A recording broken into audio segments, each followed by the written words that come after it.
Graças a Deus. Paz seja convosco, irmãos. Amém? Tudo bem? Está com calor? Uau, que calor. Ainda bem que lá no céu tem ar-condicionado. Fica tranquilo que lá vai ser fresquinho. Amém? Vamos nos colocar em pé, queridos. É muito bom estarmos juntos na casa do Senhor, na presença do Senhor. Estou empolgado e eu espero que você também esteja. Estou empolgado porque Deus é bom. O Senhor tem feito coisas extraordinárias. É uma alegria estar aqui com os irmãos. Graças a Deus, queridos. É muito bom nós estarmos juntos na casa do Senhor, na presença do Senhor, nesse calor abençoado, mais quente do que lá na minha terra, mas assim a gente vai se alegrando, né? Que bom que você veio. Dá um sorriso para quem está do seu lado e fala assim: estou muito feliz porque você está aqui hoje. Amém? Estou muito feliz porque você está aqui hoje. Hoje é uma noite especial. Você crê ou não? Hoje é uma noite especial. Nós temos o privilégio de louvar ao Senhor. Nós temos o privilégio de orar e receber oração. Nós temos o privilégio de ouvir a palavra de Deus. E nós temos o privilégio de participar da ceia do Senhor. Amém? Então dá um abraço bem gostoso em quem está do seu lado. Fala: se prepara porque Deus tem coisas extraordinárias para você. Aí depois que você abraçou, você pode tomar o seu assento. E nós vamos para a palavra do Senhor. Levante a sua mão para o céu e diga assim comigo: obrigado, Senhor, por mais este privilégio que o Senhor me dá de estar na tua casa, junto com os meus irmãos e irmãs, e poder ouvir a tua palavra. Nesta noite, eu declaro que eu vou sair daqui diferente, transformado, renovado, avivado, em nome de Jesus. O Senhor vai me fortalecer pelo teu Espírito, para a glória do Senhor. Quem crê, aplaude o Senhor bem forte nessa noite. Graças a Deus. Os que esperam no Senhor renovam as suas forças, e o Senhor nos fortalece a cada dia. Queridos, alguém já disse que nós não escolhemos a família que nascemos. E essa é uma verdade. Nós não escolhemos a família que nós nascemos, não escolhemos nosso pai, não escolhemos a nossa mãe, não escolhemos a cidade, não escolhemos o tamanho da conta bancária dos nossos pais. A gente não escolhe. Tudo está debaixo da soberania de Deus. A Bíblia diz que Deus é soberano. Eu te pergunto nessa noite, quando você olha para a sua família, quando você olha para o seu pai, para a sua mãe, para os seus avós, o que você sente? O que é que passa no seu coração? Quando você pensa no papai, quando você pensa na mamãe, quando você pensa no vovô, na vovó, o que é que você sente? Qual é o legado que eles deixaram ou que eles estão deixando para você? Qual é a história da vida dos seus pais? Qual é a história sua com os seus pais? Que tipo de sentimento você tem quando você pensa no seu pai, na sua mãe, nos seus antepassados? Será que o legado dos nossos antepassados influencia a nossa vida e a vida dos nossos descendentes? Será que aquilo que os nossos pais, aquilo que os nossos avós foram e fizeram, aquilo que eles nos deixaram como legado, tem alguma influência sobre a nossa vida e sobre os nossos descendentes? Mais do que isso, será que é possível mudar a história? Será que é possível alterar o curso da história da minha família, do legado que eles têm deixado para cada um de nós? Família é algo importante, é sobre isso que eu quero falar nessa noite. Em 1874, na prisão de Nova York, o diretor da prisão ficou entusiasmado, empolgado, impressionado com uma situação, uma realidade. Haviam 6 pessoas da mesma família na mesma prisão. 6 pessoas da mesma família na mesma prisão. E ele resolveu fazer então uma tese e começar a estudar por que pode acontecer 6 pessoas de uma mesma família dentro de um mesmo presídio. O que é que deu errado? O que é que aconteceu? Ele então foi descobrir que em 1720, 154 anos antes, nasceu um homem chamado Max Jukes. Esse homem, Max Jukes, ele era conhecido na cidade como criador de confusão. Você conhece alguém assim? Aquele que bebe e sai xingando todo mundo, bate em todo mundo, bate no pai, bate na mãe, chuta o cachorro, briga com o papagaio e arruma confusão com todo mundo e compra e não paga e briga com os bêbados no boteco, e ele tinha uma vida muito complicada. E aí, para ajudar, ele casou-se com uma mulher igualzinha a ele. Você já ouviu dizer que os opostos se atraem? Mas existe uma teoria também que diz que é o princípio das unidades homogêneas. A gente gosta de se relacionar com pessoas também muito parecidas conosco. Ele casou-se com uma mulher muito igual a ele. Eles tiveram 6 filhos e 2 filhas. 6 filhos e 2 filhas. 8 filhos ao total.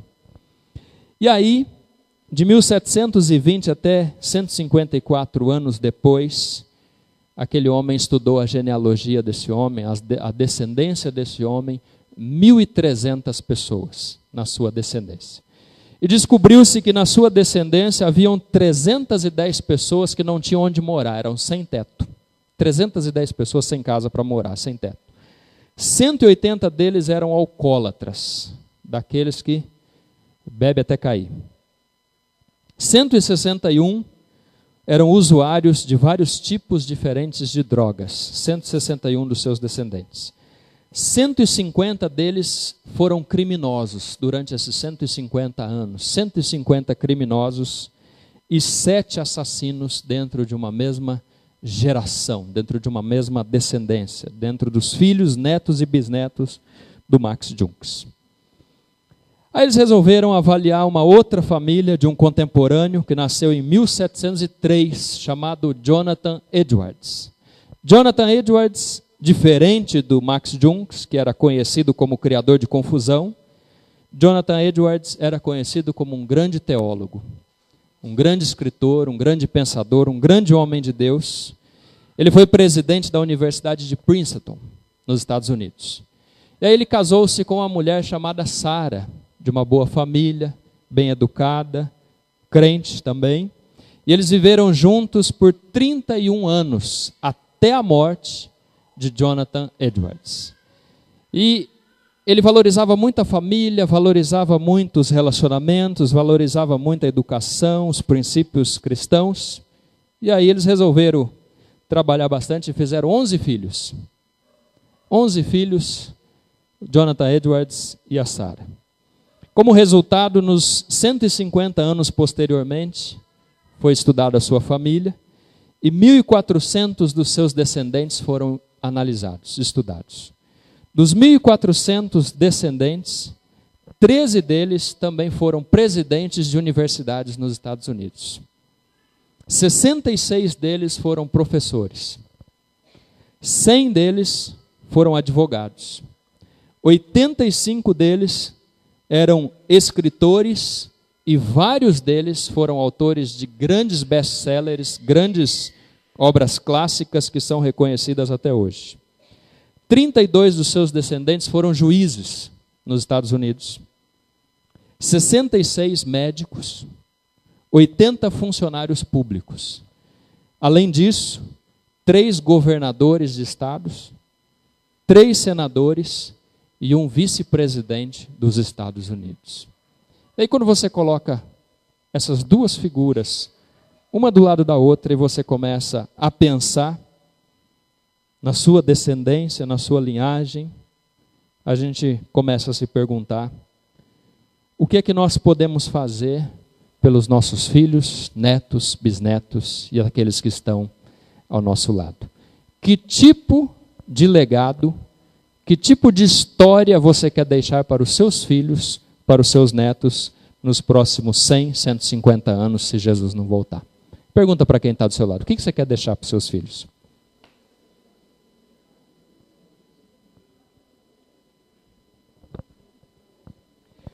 As decisões que nós tomamos hoje afetam o nosso amanhã e afetam todas as nossas linhagens descendentes.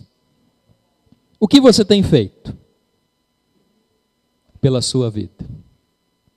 O que é que você tem feito pelo seu legado?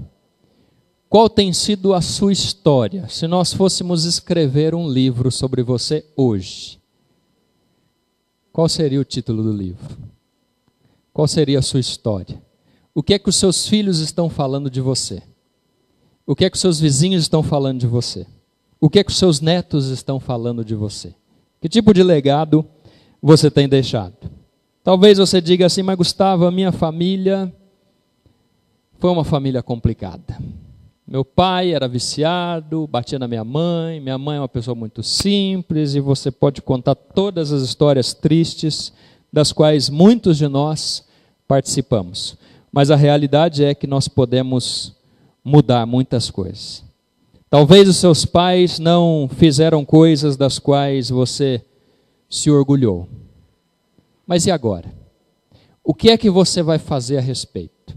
Você vai continuar a mesma história dos seus pais? Você vai continuar cometendo os mesmos erros? Você vai continuar fazendo as mesmas coisas que não são tão boas assim? Ou você vai tomar uma decisão e mudar a história da sua descendência? Deus nos deu algo muito importante que chama-se capacidade de escolha. Você é livre. Você pode dar glória a Deus por isso? Fala assim, eu sou livre em nome de Jesus. A Bíblia diz que foi para a liberdade que Cristo nos libertou. Nós somos livres, não somos presos ao passado. E quando a gente olha lá para o livro de Gênesis, se você puder abrir a sua Bíblia, por favor. Livro de Gênesis, capítulo 17, versículo 3 a seguir. Livro de Gênesis, capítulo 17, versículo 3 a seguir. Fala sobre a aliança que Deus fez com Abrão, que depois se torna Abraão. E como a sua descendência foi alterada. Abraão era filho de pagão. Seu pai não servia ao Deus de Israel. Mas Deus apareceu para Abraão e o chamou para uma nova expectativa, para uma nova experiência. E diz assim, então Abraão se ajoelhou, depois dessa história toda, encostou o rosto no chão e Deus lhe disse, eu faço com você uma aliança. Diga comigo, aliança. Prometo que você será pai de muitas nações. Daqui em diante o seu nome será Abraão e não Abrão. Pois eu vou fazer com que você seja pai de muitas nações. Farei com que os seus descendentes sejam muito numerosos e alguns deles serão reis. Quem quer ter filhos reis aqui? Presidentes, senadores, homens e mulheres abençoados, governantes, grandes líderes. A aliança que estou fazendo para sempre com você e com os seus descendentes é a seguinte: eu serei para sempre o Deus de vocês e o Deus dos seus descendentes. Darei a você e a eles a terra onde você está morando como estrangeiro. Toda a terra de Canaã será para sempre dos seus descendentes e eu serei o Deus deles. E Deus continuou, você, Abraão, será fiel à minha aliança e os seus descendentes também para todo sempre. Amém? Graças a Deus. É assim que a nossa descendência é mudada. Você tem escolha, você precisa apenas ativar os genes certos. Nós, segundo a ciência, nós recebemos o DNA dos nossos pais. Todos nós recebemos código genético, DNA, dos nossos pais. Os genes são passados de geração em geração. A cor do seu cabelo, a cor dos seus olhos, a largura, a altura, se o olho é puxado ou não, tudo isso é código genético. Vem naturalmente, é passado de geração em geração e ele vai melhorando, alterando e se modificando com o passar do tempo. Os nossos genes de personalidade também são passados como traços genéticos dos nossos pais. Algumas pessoas chegam na Elisa, olham para ela, olham para a Cíntia, olham para mim e falam assim, é a cara da mãe, né? Eu digo, graças a Deus. Ainda bem, porque ela parece com a mamãe. Mas não só os nossos traços, os nossos genes de aparência são passados, mas também os nossos traços de personalidade, como, por exemplo, comportamento, mentalidade, senso de humor e etc. Lá em casa, quando a gente assistia televisão, há muitos anos atrás, eu ligava a televisão, e aí estava passando uma programação que eu gostava, e aí entrava naquele famoso horário dos comerciais, né? Todo mundo ama comercial. E aí, na hora que começava o comercial, eu pegava o controle e mudava para um outro canal, que tinha um outro programa, para não assistir comercial. E por incrível que pareça, a Elisa é igualzinha. Às vezes eu coloco o desenho no YouTube, e aí, eu não sei se você já viu, mas tem alguns desenhos no YouTube que tem propaganda no meio. Cada 10 minutos tem uma propaganda. E ela assiste muito bem o desenho. A hora que começa a propaganda, ela chora, ela quer mudar de canal. Então ela ficou a cara da mamãe, mas ficou com o senso de humor do papai. É assim que nós vamos evoluindo e vamos mudando. Lá no seu código genético estão registrados quem você é, a sua herança, seus sentimentos e tudo aquilo que a sua família, os seus antepassados eram e faziam. São passadas informações genéticas boas, mas também são passadas informações genéticas ruins. Não só as coisas boas, mas também as coisas ruins. Se, por exemplo, o pai de alguém é alcoólatra, diz a ciência que o filho, se foi gerado durante o alcoolismo dos pais, tem 10 vezes mais chance de se tornar um alcoólatra do que a média da população. Porque o genes dele já veio contaminado com a necessidade do álcool. E assim por diante, todas as outras espécies de vidas.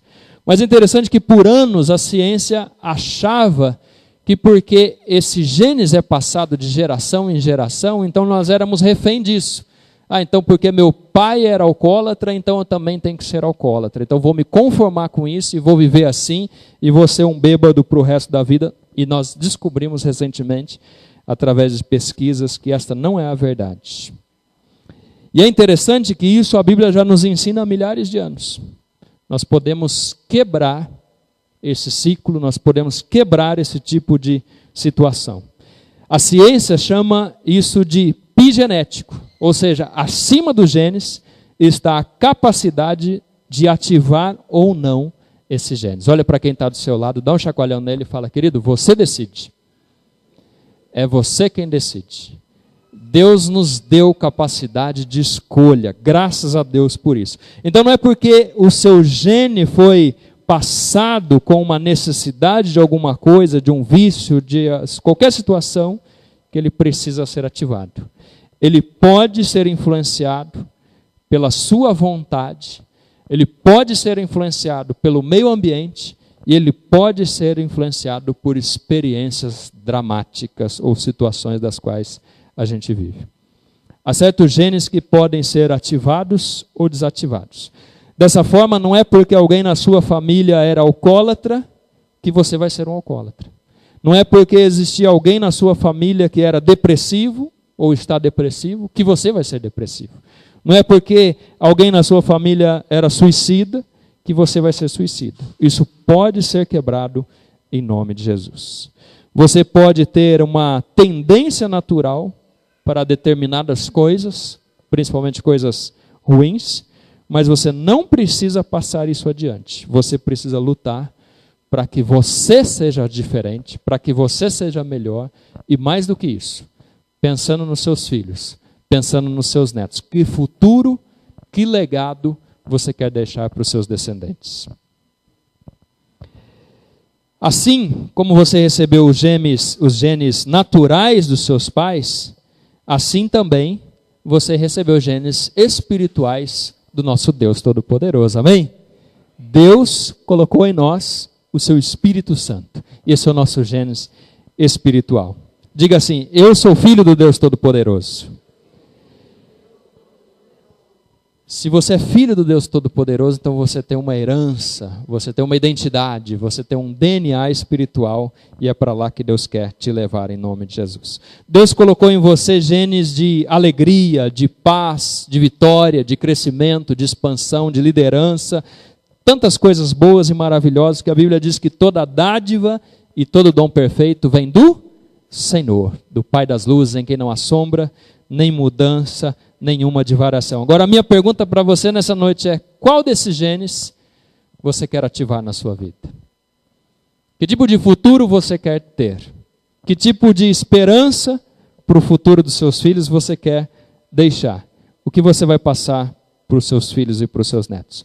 Não aceite nada de ruim dos seus antepassados. Faça uma linha divisória, escreva no chão, na pedra, na areia, onde você quiser, faça uma linha divisória e diga: daqui para frente eu não vou mais viver de acordo com o meu passado, de acordo com as coisas ruins que aconteceram, de acordo com as coisas horríveis que aconteceram no passado e os meus antepassados talvez tenham feito. Não culpe o seu passado, não culpe os seus antepassados, seus pais, seus avós, por coisas que talvez você está lutando hoje. Nós temos uma tendência muito forte a culpar as pessoas. A gente tem uma tendência de não olhar para dentro, não olhar para as capacidades que Deus nos deu e culparmos outras pessoas. Quando eu olho, por exemplo, para a minha família, o meu avô, pai do meu pai, era um alcoólatra. E eles perderam tudo. Meu avô tinha fazenda, meu avô tinha muitas coisas boas. E ao longo dos anos ele foi deixando tudo por conta da minha avó e dos meus pais e dos meus tios. E ele ia para o boteco de manhã, bebia dia e noite, chegava em casa, batia na minha avó. E aquela situação toda, aquela velha história que todos nós conhecemos. Dos filhos do meu avô, o meu pai, que é o segundo mais velho, nunca bebeu. Ele decidiu, por causa da experiência que ele viu na casa dele, seu pai batendo na sua mãe, ele decidiu não beber. E por causa disso, meu pai tem uma vida tranquila, em paz, numa boa. Mas olha que coisa interessante. O meu tio mais velho, ele seguiu o caminho do meu avô. E aí não só ele, mas os meus primos e os netos do meu tio, a maioria deles, estão todos envolvidos com bebidas, com bebedeiras, com jogatinas, com drogas e outras coisas. Então, querido, é possível mudar. Olha para quem está do seu lado e fala: é possível mudar. É possível mudar, basta apenas tomar uma decisão. Você pode quebrar hoje uma maldição hereditária na sua vida. As Escrituras Sagradas chamam esta bagagem negativa, ou esse genes negativo, de iniquidade. Quando você vai para 1 Crônicas 15, 22... lá fala sobre isso. Quando você vai para Êxodo 34, 7, lá fala sobre isso. Quando você vai para Êxodo 20, que fala sobre a idolatria, lá também fala sobre isso, sobre essa iniquidade. E Deuteronômio 5 também fala sobre a iniquidade, que é visitada dos pais nos filhos até a 4ª geração. Os filhos recebem esta iniquidade, esse código genético ruim, dos pais iníquos, pecadores, que fazem coisas erradas. O que você luta hoje não aconteceu por acaso. Alguém, em algum momento, deu liberdade para que isso acontecesse. Abriu uma porta para que isso começasse a acontecer na sua vida. Eu ouvi dizer sobre uma jovem que sofre de anorexia. Fininha, pensa numa pessoa cor e osso. E aí, ao começarmos a conversar e estudar o caso dela, a gente descobriu que a mãe também era anoréxica. E a avó tinha problema sério com peso. Então, em algum lugar, em algum momento, os antepassados acabam dando liberalidade para esse tipo de coisa. Deus coloca nas nossas mãos a possibilidade de escolha. Nós podemos decidir por bênçãos ou por maldição. Está lá em Deuteronômio. Deus coloca diante de nós a bênção hereditária e Deus também permite que nós tenhamos a escolha de escolher a maldição. E a Bíblia diz que Deus visita ou abençoa dezenas de gerações daqueles que são fiéis. Quem é fiel aqui? Diga amém. Você é fiel, seu filho vai ser abençoado. Você é fiel, seu neto vai ser abençoado. Sua nora, seu genro, todos serão abençoados por causa da sua fidelidade em nome de Jesus. Cada escolha certa que nós fazemos tira da possibilidade da nossa história, do nosso legado, da nossa herança, as coisas ruins que poderiam ter acontecido. Um homem chamado Ernest, ele foi um grande escritor nos Estados Unidos. Grande escritor, mas ele se suicidou em 1961. Apesar de ter muito dinheiro, muita fama, a família dele era uma família que tinha um histórico de depressão muito forte. Pessoas deprimidas, pessoas com problemas sérios, tomando remédios, etc. Em 1961 ele se suicidou. 4 anos depois, a sua irmã se suicidou. 16 anos depois, o seu irmão se suicidou. Em 1996, a sua neta se suicidou. E aí, ao estudarmos a família desse homem, descobriu-se que em 1928, o pai dele havia se suicidado. Que tipo de história aconteceria se o pai de Ernest tivesse tomado uma outra decisão, e não a decisão do suicídio? Que tipo de herança, que tipo de legado haveria acontecido nesta família de homens e mulheres feitos à imagem e semelhança de Deus? Mas, pastor, qual é a decisão certa? Bom, a decisão certa, em primeiro lugar, é entregar, fala assim comigo, entregar a minha vida, corpo, alma e espírito ao Senhor. Às vezes a gente entrega parte, às vezes a gente fica retardando e às vezes a gente fica meio indeciso, mas eu quero te dizer, hoje é o dia do Senhor Jesus mudar a sua história. Não importa o que você passou, não importa o que aconteceu nos seus antepassados, na sua família, o que importa é o que você vai fazer da sua vida a partir de hoje, e a melhor coisa que você pode fazer é colocar a sua vida nas mãos de Jesus. Amém? Só aqueles que já entregaram a vida para Jesus sabem do que eu estou falando. A minha vida mudou depois que eu decidi viver por Cristo. Em segundo lugar, a gente precisa não só entregar a vida para Cristo e ter a Cristo como nosso Salvador, mas precisamos ter Cristo como Senhor das nossas vidas. E ao fazer isso, dizer que Cristo é meu Senhor, então nós devemos obedecer os seus mandamentos. E quando a gente olha para a palavra, a gente descobre qual é a vontade do Senhor para a nossa vida. E a vontade do Senhor para a nossa vida é que nós sejamos abençoados, que a gente floresça, que a gente prospere, que a gente cresça, que os nossos descendentes sejam abençoados. Tudo de bom o Senhor quer para nós. Em primeiro lugar, entregar a vida. Em segundo lugar, ser obediente aos mandamentos do Senhor. Em terceiro lugar, viver uma vida de gratidão. Aprender a ser grato a Deus por tudo. A Bíblia não diz que a gente deve louvar ao Senhor quando vai tudo bem. A Bíblia diz que nós devemos louvar ao Senhor em todo tempo, por tudo, porque todas as coisas contribuem justamente para aqueles que amam a Deus. Você ama a Deus? Então tudo que aconteceu no seu passado, tudo que aconteceu até hoje, tudo que vai acontecer no seu futuro é para o seu bem, querido. Pode não parecer muitas vezes, a gente muitas vezes não entende muito bem, mas é para a sua bênção, é para o seu crescimento em nome de Jesus. Você precisa procurar a ajuda de outros cristãos. Muitas pessoas que são depressivas, muitas pessoas que cometem suicídio, muitas pessoas que têm problemas graves, sociais, espirituais, emocionais, elas o têm porque elas se isolaram de outros seres humanos. Elas estão separadas, elas não têm uma família onde elas possam se juntar. Tiago capítulo 5, versículo 16, diz que nós devemos contar ou confessar os nossos pecados uns para os outros para que alcancemos saúde. Nós confessamos os nossos pecados para Deus para recebermos perdão. E confessamos os nossos pecados uns para os outros para sermos sarados, curados. Tem coisas, queridos, que a gente carrega porque quer.